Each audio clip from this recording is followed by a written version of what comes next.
Bienvenue dans Eureka, l'émission qui nous rappelle pourquoi la recherche est essentielle.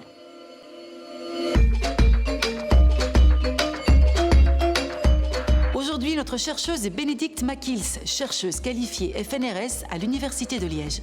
Bonjour Bénédicte. Bonjour Maria. L'hiver arrive, c'est le bon moment pour booster notre immunité, mais qu'est-ce qui fait ou défait notre immunité ?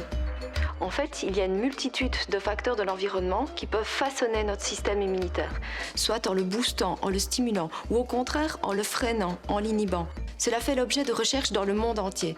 Ainsi, on se rend compte qu'une alimentation trop riche en graisse ou en sucre peut favoriser le développement de réponses immunes délétères, telles que le développement de syndromes inflammatoires.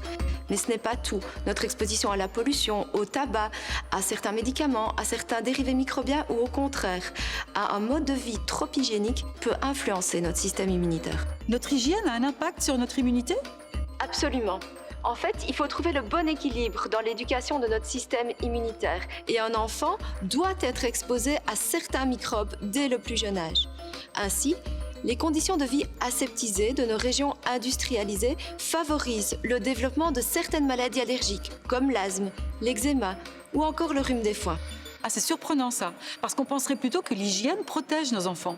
Ah non, un excès d'hygiène n'est pas forcément bon. Par exemple, certains virus que l'on rencontre tôt dans la vie peuvent laisser une empreinte durable sur notre système immunitaire.